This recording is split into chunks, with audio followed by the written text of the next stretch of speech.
نہیں، جز وقتی دین پہ عمل نہیں کر رہے تھے، اصل زندگی قربان کر رہے تھے دین کی خاطر، پوری زندگی داؤ پہ لگائی ہوئی تھی دین کی خاطر، نہ کہ وہ ایک فارغ وقت کے اندر کچھ گھنٹے کے لیے دین کے لیے کچھ کر کے وہ میثم تمار بن گئے تھے. نہیں، ایسے نہیں بنے تھے، آپ نے سب کچھ قربان کر دیا تھا. ہمارے پاس کتنی نسلیں ایسی موجود ہیں اہل بیت اطہار علیہ السلام کے چاہنے والوں میں، 4 5 نسلیں قربان ہوئی ہیں، 4 5 نسلیں، باپ بیٹا باپ بیٹا باپ بیٹا مسلسل قربانی دیتے آئے، تب کہیں جا کر یہ شیعت ہمارے ہاتھ میں پہنچی ہے، تب کہیں جا کر ہم اس قابل ہوئے ہیں کہ آج بحمدللہ رب العالمین اہل بیت اطہار کی کتب ہمارے پاس ہیں، مکاتب ہمارے پاس ہیں، یہ کتابیں اور یہ دعائیں اور یہ سب وسائل. کبھی میں حساب کرتا ہوں صرف ایک صحیفہ سجادیہ کو بچانے کے لیے پتہ نہیں کتنے ہزار لوگوں نے قربانیاں دی ہیں، ایک ایک دعا کے پیچھے بھی پتہ نہیں کتنے کتنے پاکیزہ خون ہوں گے جو بہے ہوں گے.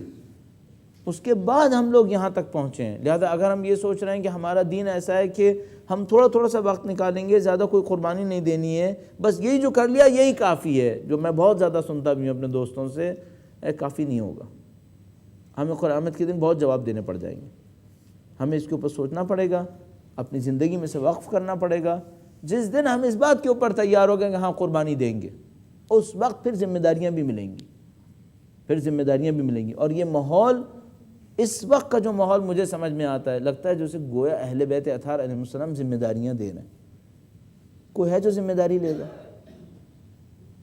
اپنی عامیانہ زبان میں کہتا ہوں اس وقت نوکریاں تقسیم ہو رہی ہیں، کوئی ہے جو کہے مجھے نوکری چاہیے؟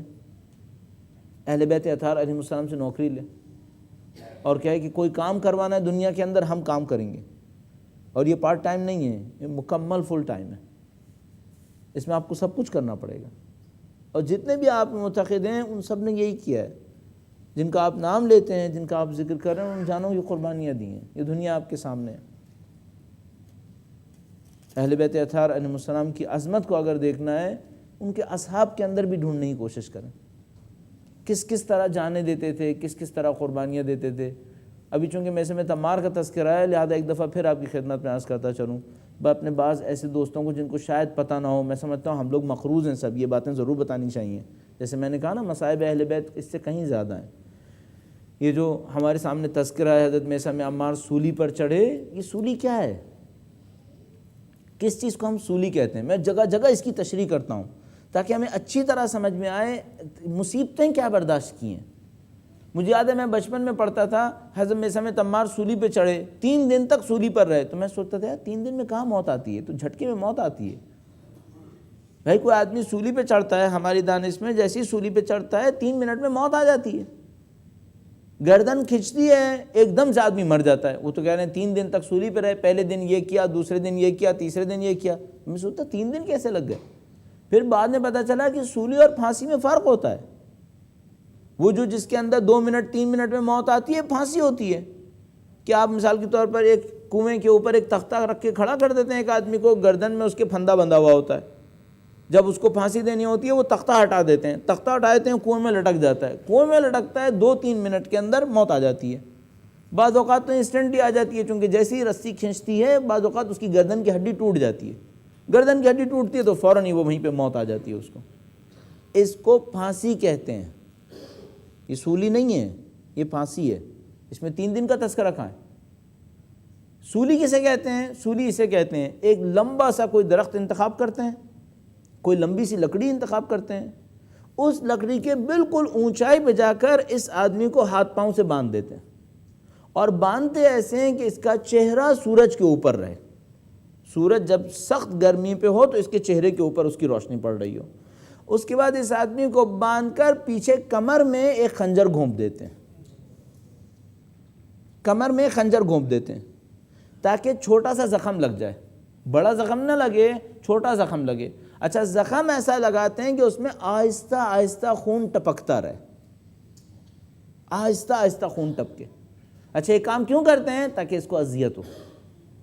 وہ چاہتے تو ایک دفعہ گردن کے اوپر چھری پھیر دیتے، تلوار سے اس کی گردن کاٹ دیتے، تو کہتے نہیں 1 دن میں نہیں چاہیے، 3 دن تک تڑپا تڑپا کے ماریں گے. یہ حضرت میثم تمار کی سولی تھی. کمر میں خنجر گھونپ دیتے ہیں، اوپر چڑھا دیتے ہیں. اوپر چڑھانے کے بعد اب یہ آدمی بھوکا پیاسا سورج کی حرارت کے سامنے کمر میں اس کے خنجر، اس کی تکلیف کی ساری تکلیفیں جھیلتا ہے. اس کے بعد اور عرض کروں. اب اس کے بعد کیا کیا، مثلا ایک دن تو یہ اذیت دی اس کے بعد بعض اوقات کیا کرتے ہیں، نیچے اتارتے ہیں، اگلے دن ہاتھ پاؤں کاٹ کے گھال سی دیتے ہیں. نیچے اتارتے ہیں، ہاتھ پاؤں کاٹ کے کھال سی دیتے ہیں تاکہ خون نہ نکلے، جلدی نہ مرے، اذیت لے لے کر مرے. یہ میثم تمار ہے، یہ میثم تمار ہے. اور عرض کروں، جب میثم تمار یہ سب بھی کرتے رہے، تیسرے دن منہ میں لگام لگائی، دوسرے دن منہ میں لگام لگائی. لگام کیا ہوتی تھی؟ ایک رسی لیتے تھے جس کے آگے ایک پٹا ہوتا تھا، اس کے اندر ایک کیل لگی ہوئی ہوتی تھی، وہ کیل منہ میں ٹھونک دیتے تھے، پیچھے سے رسی باندھ دیتے تھے. یہ میثم تمار کی منہ میں لگام لگی تھی. اس کے بعد میثم تمار 3 دن کے بعد شہید ہوئے تھے. یہ میثم تمار ہے. ہم مقروض نہیں میثم تمار کے. اگر میثم تمار جیسے لوگ جانے نہ دیتے، ہم تک شیعت پہنچ سکتی تھی کہیں؟ ہم لوگ سب مقروض ہیں. اہل بیت اطہار علیہ السلام کے مقروض ہیں، ان کے جانثاروں کے مقروض ہیں. اور اگر میں عرض کرتا رہوں آپ کی خدمت میں تو پھر میں اور عرض کروں گا، میں کہوں گا ہم بی بی زینب سلام اللہ علیہا کے مقروض ہیں، مقروض ہیں. قیامت کے دن ہم لوگ روز محشر پہنچیں خدا کے سامنے، اور خدا زینب کی چادر کے واسطے ہم سے پوچھے تم نے کیا کیا اس دین کے لیے. وہ خدا جواب کیا دے سکتے ہیں ہم لوگ؟ اگر قرآن کریم فرماتا ہے بِأَيِّ ذَنبٍ قُتِلَتْ، تو اس کا بہترین مصداق علی اصغر کی مظلوم قربانی ہے. بِأَيِّ ذَنبٍ قُتِلَتْ، کس جرم کے تحت علی اصغر کو شہید کیا گیا؟ یہ قیامت کے دن سب ہمارے سامنے ہے. اور ہم اور آپ جب ان تمام مصائب کو دیکھتے ہیں، ان تمام مشکلات کو دیکھتے ہیں، تو سر جھکا کر صرف یہی کہہ سکتے ہیں بی بی کاش ہمارا خون بھی آپ کی راہ میں قربان ہو جائے.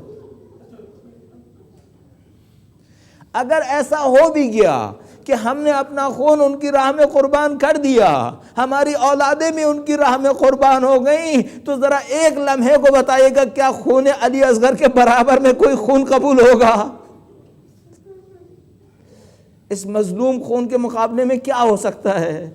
پوری دنیا اپنا خون دے، علی اصغر کے خون کے مقابلے میں کچھ نہیں بن پائے گا. اور جب ان مصائب کو پڑھتے ہیں اور پیش پہنچتے ہیں بی بی زینب سلام اللہ علیہا کی قربانیوں کے اوپر، تو میں کہتا ہوں کچھ نہ کریں، صرف چند مناظر کو دیکھیں، انسان پریشان ہو جاتا ہے. یہ کہ بی بی زینب سلام اللہ علیہا سید سجاد کو سوار کر رہی تھیں. سید سجاد کو سوار کرنے کے بعد ایک دفعہ عباس کی طرف پلٹ کر دیکھا، کہا بھیا سوار کرانے نہیں آؤ گے؟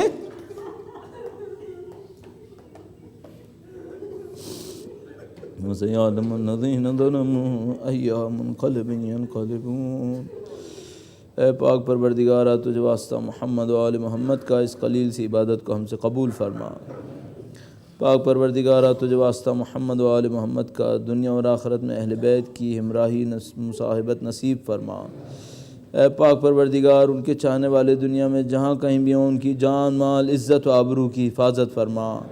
اے پاک پروردگار تجھے واسطہ محمد و آل محمد کا اس ماہ مبارک رمضان میں تجھے اہل بیت اطہار کی عظمت کا واسطہ ہمارے تمام گناہان صغیرہ و کبیرہ کی مغفرت فرما. ہمارے مرحومین کے گناہان صغیرہ و کبیرہ کی مغفرت فرما. اے پاک پروردگار جن لوگوں نے اہل بیت اطہار علیہ السلام کی فکر کے دفاع میں جانیں دیں، ان کو شہدائے کربلا کے ہمراہ محشور فرما. ان کے چاہنے والے جو مظلومیت کے عالم میں دنیا کے مختلف گوشہ و کنار میں شہید ہو رہے ہیں، ان سب کو شہدائے کربلا کے ہمراہ محشور فرما. اے پاک پروردگار ان تمام مصائب اور مشکلات کے مقابلے میں سید و سردار مولا اور آقا امام آخر الزماں کے ظہور میں تعجیل فرما. ہمیں اور ہماری اولادوں کو ان کے بہترین جانثاروں میں قرار فرما. اے پاک پروردگار تجھے واسطہ محمد و آل محمد کا اس دنیا سے زندگی کا اختتام ان کی راہ میں شہادت قرار فرما. ربنا تقبل منا انك انت السميع العليم برحمتك يا ارحم الراحمين.